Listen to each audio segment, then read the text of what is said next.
El acontecer de América Latina, Estados Unidos y el mundo con Red Mundial de Noticias.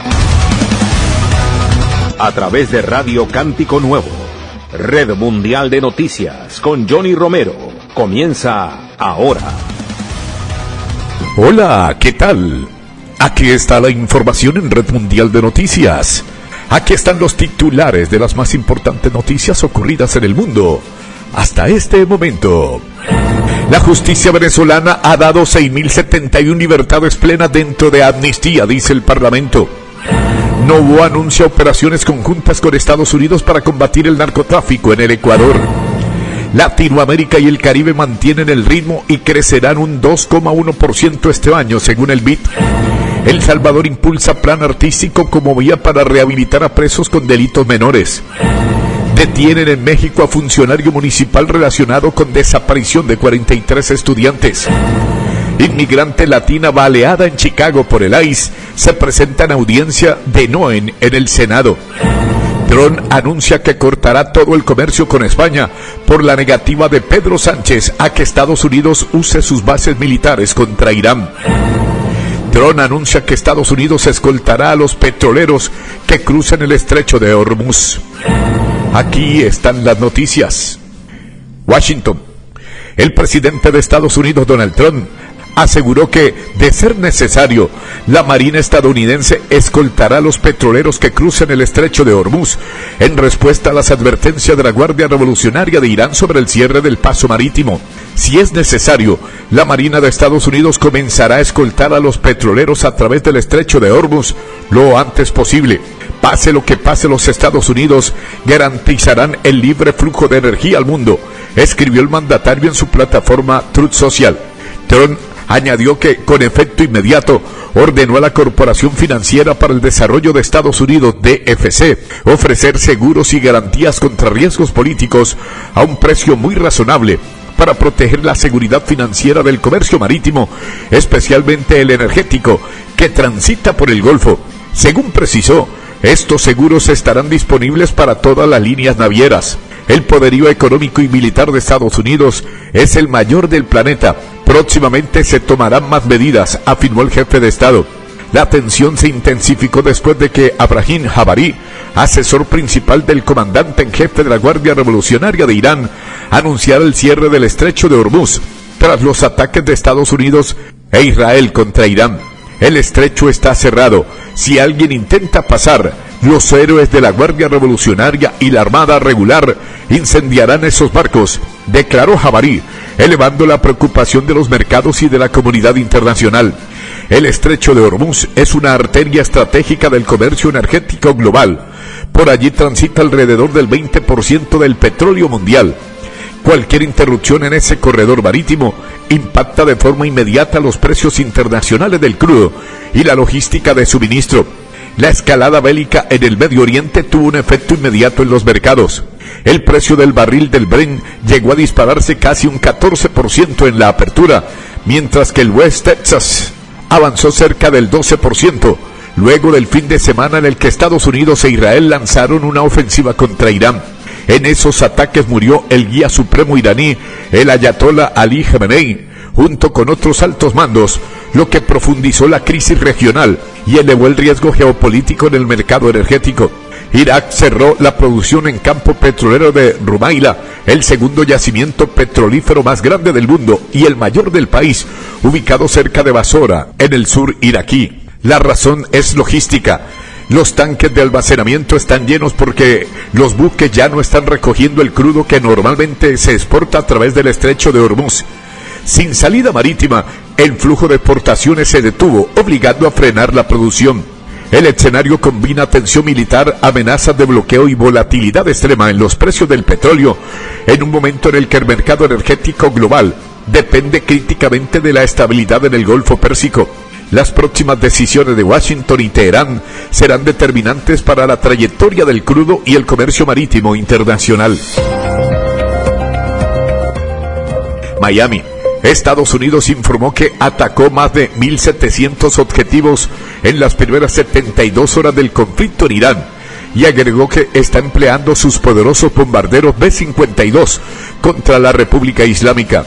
Según el último balance del Comando Central del Ejército de Estados Unidos, responsable de la región de Oriente Medio, Washington ya ha alcanzado más de 1.700 objetivos en Irán desde que dio comienzo el sábado a la Operación Furia Épica, nombre con el que se ha bautizado el operativo conjunto con Israel, que en las primeras horas de los ataques acabó con la vida del líder supremo iraní, Ali Khamenei. Esta cifra supone un aumento con respecto a más de 1.250 puntos que dijo haber golpeado en las primeras 48 horas. Las Fuerzas Armadas estadounidenses también han anunciado como novedad el uso de los B-52 para atacar objetivos iraníes. Entre los lugares golpeados desde el inicio de los bombardeos se encuentran Centro del Comando y Control, el Cuartel General Conjunto del CRI, Cuerpo de Guardia Revolucionaria Islámica, el Cuartel General de las Fuerzas Aeroespaciales del CRI, Sistema Integrado de Defensa Aéreo, silos de misiles balísticos, buques de la Armada iraní, submarinos de la Armada iraní, silos de misiles antibuques y capacidades de comunicación militar, según el CENTCOM. Además del B-52, el ejército estadounidense también ha empleado los bombardeos B-2, los drones Kamikaze y Lucas o los cazas F-35, entre otros activos. Washington. El presidente de Estados Unidos, Donald Trump, anunció que ha ordenado romper todo el comercio con España, después de que el gobierno de ese país anunciara que no permitirá que Washington use las bases militares que tiene en su territorio para la ofensiva contra Irán. España ha sido terrible, así que vamos a cortar todo comercio con ellos. No queremos tener nada que ver con ellos, señaló desde la Casa Blanca, donde se reunió con el canciller alemán Friedrich Merz. Refiriéndose a los ataques de Estados Unidos e Israel contra Irán de los últimos días, el mandatario acusó a España de no haber cooperado, al igual que el Reino Unido. En una declaración facilitada a los medios españoles, el gobierno español ha respondido que si Washington quiere cambiar su relación comercial con España, deberá hacerlo respetando la autonomía de las empresas privadas, la legalidad internacional y los acuerdos bilaterales entre la Unión Europea y Estados Unidos. El ejecutivo de Sánchez ha defendido que España es un miembro clave de la OTAN y que cumple con sus compromisos y contribuye de forma destacada a la defensa del territorio europeo. También es una potencia exportadora de la Unión Europea y un socio comercial fiable para 195 países del mundo, entre ellos Estados Unidos, con quien mantenemos una relación comercial histórica y mutuamente beneficiosa, agregó. Asimismo, se espera que el presidente del gobierno español, Pedro Sánchez, comparezca este miércoles para ahondar en la cuestión. Por su parte, el portavoz de Comercio de la Unión Europea, Olof Gil, ha señalado que esperan que Washington cumpla con los compromisos alcanzados en materia de comercio entre ambos bloques. Además, ha asegurado que la Comisión Europea siempre garantizará la plena protección de los intereses de la UE. El Ejecutivo español dejó claro que no contribuirá a la ofensa en Irán, un conflicto que ha descrito como un despropósito de consecuencias impredecibles sin la aprobación del Congreso de Estados Unidos y sin aval de las Naciones Unidas. Por ello, el presidente Sánchez, respaldado por el ministro de Exteriores José Manuel Álvarez y el de la Defensa Margarita Robles, ordenó no autorizar el uso de las bases estadounidenses en España de Rota, en Cádiz, y Morón de la frontera con Sevilla, para las operaciones contra Irán. La decisión llevó a que el Pentágono retirara una docena de aviones cisternas KC-135 desplegadas en ambas bases para suministrar combustible en el aire a sus cazabombarderos, según confirmó la ministra de Defensa Margarita Robles. Tras asegurar rotundamente que España no ha dado ningún tipo de asistencia para la ofensiva contra Irán, Robles explicó que el convenio de cooperación con Estados Unidos, en el que se enmarca la presencia de tropas estadounidenses en España, debe operar en el marco de la legalidad internacional. Y en este momento lo que se están produciendo son acciones unilaterales, sin respaldo de una organización multilateral. Nueva York. La gobernadora de Nueva York, Kathy Hochul, y el alcalde Zoran Mandani dieron hoy otro paso en su agenda de educación universal para niños de 2 años al divulgar las comunidades que podrán acceder a las primeras 2.000 plazas para este otoño y que suponen una inversión de $73 millones. Ese dinero es parte de los 1.200 millones anunciados por Hochul en su agenda con el objetivo para reforzar el cuidado y la educación temprana en la ciudad, una de las promesas de campaña clave del ahora alcalde socialdemócrata. La gobernadora también anunció entonces fondos para fortalecer la infraestructura existente para el programa de educación para niños de 3 años que comenzó el alcalde Bill de Blasio, cuando se dio a conocer la iniciativa en enero para los niños de 2 años, 2K. Mamdani explicó que en su primera etapa ofrecería 2.000 plazas y luego se ampliaría hasta ser un programa universal con el que se comprometió la gobernadora. Se espera que la inversión estatal para servicios de cuidado infantil y preescolar aumente a 4.500 millones para el próximo año fiscal 2027. Entre las primeras comunidades que se beneficiarán de las 2.000 plazas están el Alto Manhattan e Inwood, comunidades de gran población dominicana, así como los sectores de Fort Dunn y Kingsbridge en el Bronx, un condado de mayoría latina.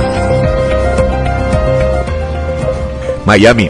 La maestra Marimar Martínez, quien sobrevivió en Chicago a 5 disparos efectuados por un agente federal durante la operación migratoria Midway Blitz, estuvo presente hoy en una audiencia del Senado de Estados Unidos, en la que la secretaria de Seguridad Nacional, Kristi Noem, enfrentó duras críticas por parte de los senadores demócratas.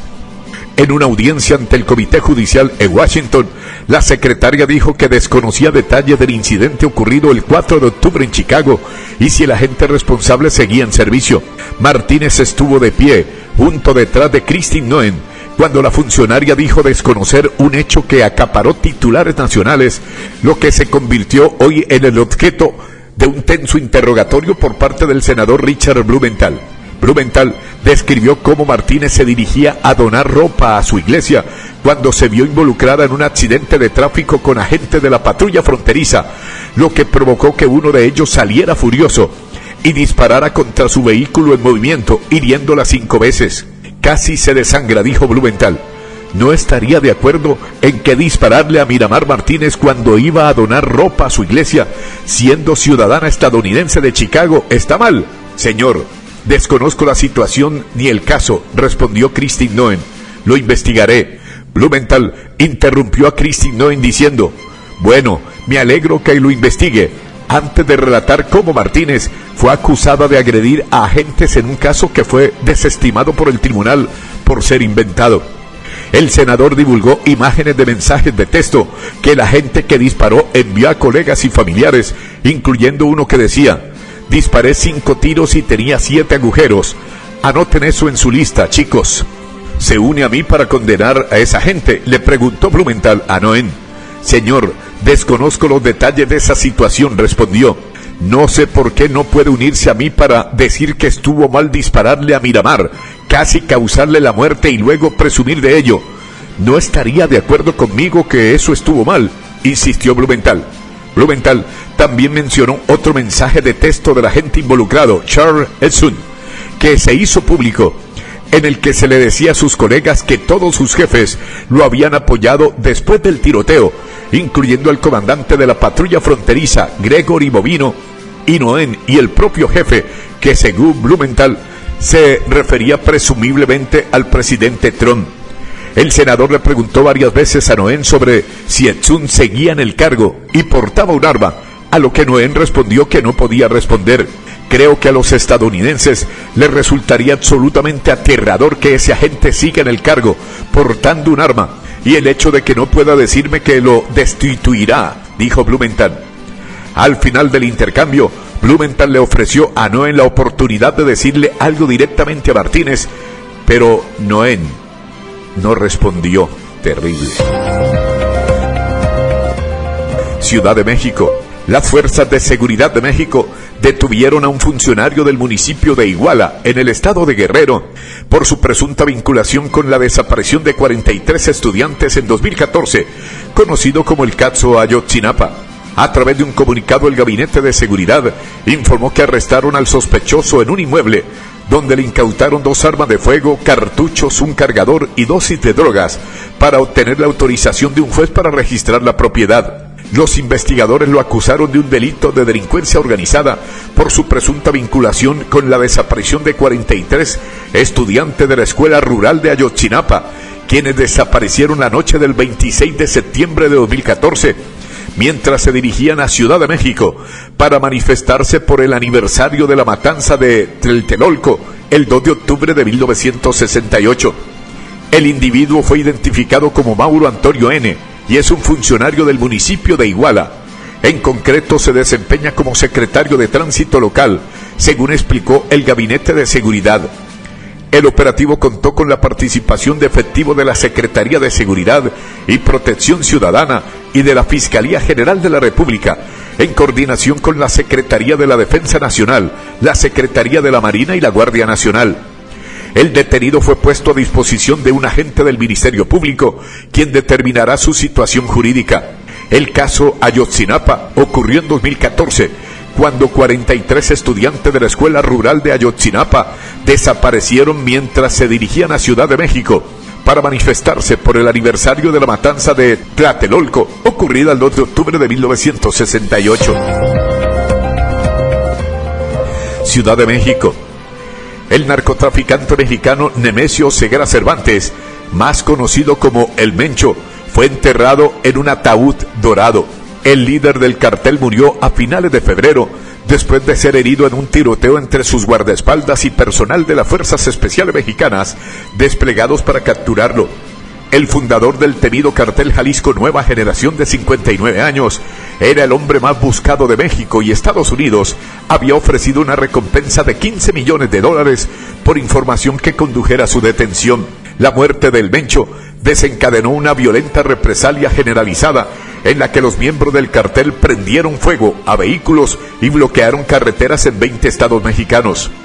Unas 70 personas murieron durante dicha ola de violencia.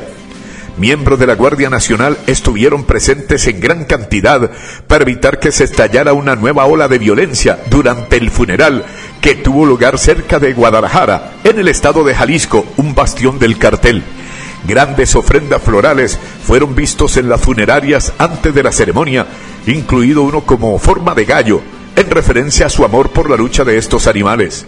Según la agencia de noticias AFP, se necesitaban 5 camiones para llevar todas las ofrendas al cementerio, la mayoría de los cuales habían sido enviados de forma anónima. La procesión fúnebre estuvo acompañada por una banda que tocaba música ranchera y narcocorridos, que es música que alaba a los narcotraficantes. La canción tradicional El Muchacho Alegre se tocó cuando el ataúd dorado de Oceguera llegó a una capilla ubicada dentro del cementerio, según informaron los medios locales. Ciudad de México. Amnistía Internacional llamó al Estado mexicano a mantener acciones firmes y sostenidas para proteger los derechos humanos de sus ciudadanos en Estados Unidos, tras la exigencia del gobierno de México de investigar la muerte de un connacional bajo custodia del Servicio de Inmigración y Control de Aduanas, ICE.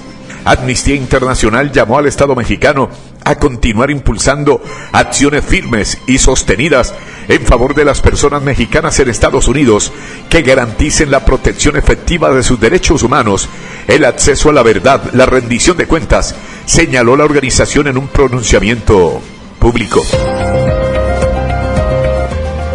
San Salvador, una muestra artística con 60 cuadros de presos que participan en el programa gubernamental Cero Ocio, destinada a desarrollar habilidades artísticas e intelectuales de reclusos por delitos menores, fue inaugurado ayer en el Palacio Nacional, antigua sede de los poderes estatales en el centro histórico de San Salvador. La muestra de obras pictóricas elaboradas por privados de la libertad, que son parte del programa gubernamental Cero Ocio, implementado en las cárceles del país centroamericano y dirigido a reclusos que han cometido delitos menores, fue declarada abierta por el vicepresidente de El Salvador, Félix Ulloa, y las autoridades de cultura. Ciudad de Guatemala.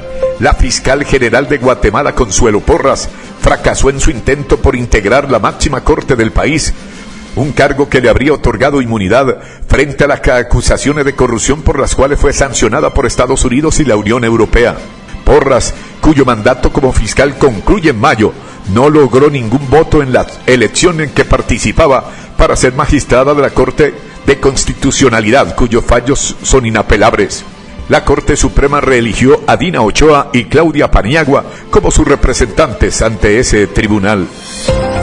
Atención Washington, las economías de Latinoamérica y el Caribe mantendrán el ritmo de crecimiento que mostraron en 2025 y crecerán un 2,1% este año, apenas una décima menos que el año precedente, según el informe de perspectivas macroeconómicas publicado por el Banco Interamericano de Desarrollo, BID, que insta a aprovechar oportunidades de inteligencia artificial o minerales críticos en la región. Según el informe, los mercados laborales de estos países han mantenido bajos niveles de desempleo, con tasas alcanzando niveles mínimos históricos o cercanos a ellos, mientras que la inflación se ha contenido en gran medida y la confianza de los mercados ha mejorado, ya que el diferencial soberano medio cayó a 209 puntos básicos a finales del año pasado, unos 60 puntos menos que en 2019. El documento señala que, no obstante, siguen prevaleciendo vulnerabilidades importantes, ya que el crecimiento es insuficiente para cerrar brechas de ingresos y la deuda pública es elevada, lo que, unido a la coyuntura global, promete seguir limitando las necesidades de financiación de la región, elementos que podrían erosionar gradualmente la resiliencia de la región. Un mensaje importante de este documento es que la resiliencia debe ser preservada y que con eso no es suficiente. Tenemos que trabajar es aumentar nuestro crecimiento, nuestra productividad y en adoptar políticas que nos ayuden a aumentar el crecimiento y la distribución en la región, explicó a medios la economista jefe y consejera económica del BID, Laura Alfaro Michael. El informe destaca que la inteligencia artificial como la innovación de más rápido crecimiento en la región y explica que las ofertas de empleo que mencionan esta tecnología aumentaron significativamente hacia mediados de 2025, alcanzando el 7% del total de vacantes laborales del pasado junio. El informe considera esencial garantizar que los trabajadores puedan adaptarse a estos cambios con el fin de evitar desajustes de competencias en el marco laboral y mejorar la asignación del talento, lo que a su vez promueve una mayor productividad agregada. A su vez, el impulso global de la inteligencia artificial ha aumentado considerablemente la demanda de minerales críticos y esto crea una oportunidad para incrementar inversión, exportaciones y productividad, aunque el reporte advierte que eso sucederá siempre y cuando las instituciones, la infraestructura y la gobernanza social permitan que la riqueza de los recursos se traduzca en un crecimiento duradero. La Habana.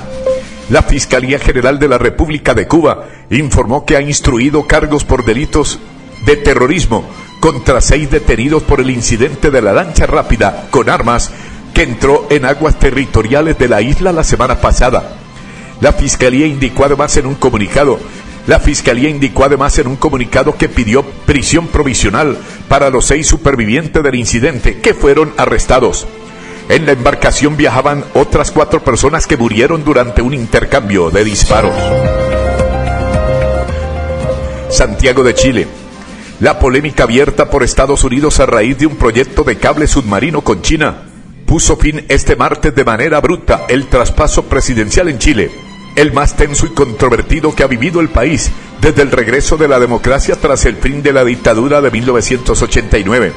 Expertos y periodistas locales recuerdan que en ocasiones anteriores este traspaso se limitó a una simple reunión cordial entre el mandatario saliente y el mandatario entrante y a otra entre el gabinete que deja el Palacio de la Moneda y el que se prepara para ocupar las mismas sillas. Sin embargo, en esta ocasión el presidente electo, el ultraderechista José Antonio Kast, no solo instaló una oficina propia para preparar la burocracia de la ceremonia, sino que desde el primer minuto interfirió en asuntos legislativos con llamados al Congreso y opiniones sobre leyes todavía en trámite parlamentario, apariciones públicas continuas, una gira internacional por Latinoamérica y Europa y casi media docena de reuniones con el progresista Gabriel Boric. Quito. El presidente del Ecuador, Daniel Noboa, anunció el inicio de operaciones conjuntas contra el narcotráfico junto a Estados Unidos y demás aliados de la región en territorio ecuatoriano. Cercano a Donald Trump, el mandatario enfrenta a poderosos grupos criminales dedicados principalmente al tráfico de cocaína y la minería ilegal. Noboa describió en X la ofensiva como una nueva fase de su política de mano dura para pacificar cada rincón del país.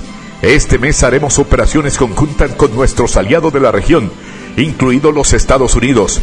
La seguridad de los ecuatorianos es nuestra prioridad, agregó.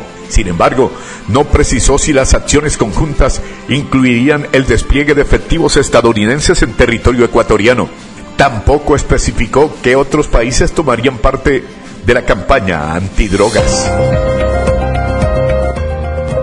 Caracas.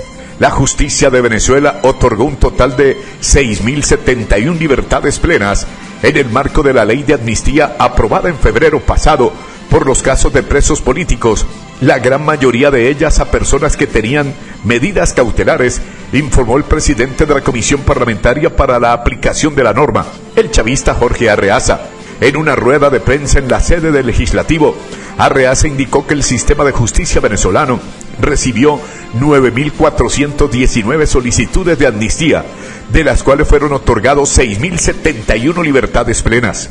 En ese sentido, detalló que la amnistía benefició a 245 personas que estaban privadas de libertad y 5.826 que tenían medidas cautelares.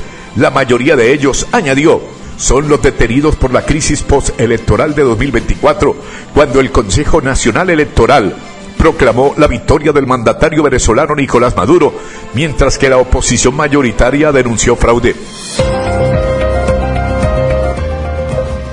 Amigos oyentes, por el día de hoy llegamos al final de Red Mundial de Noticias. Mi amigo personal Federico Santiago y Johnny Romero les acompañamos.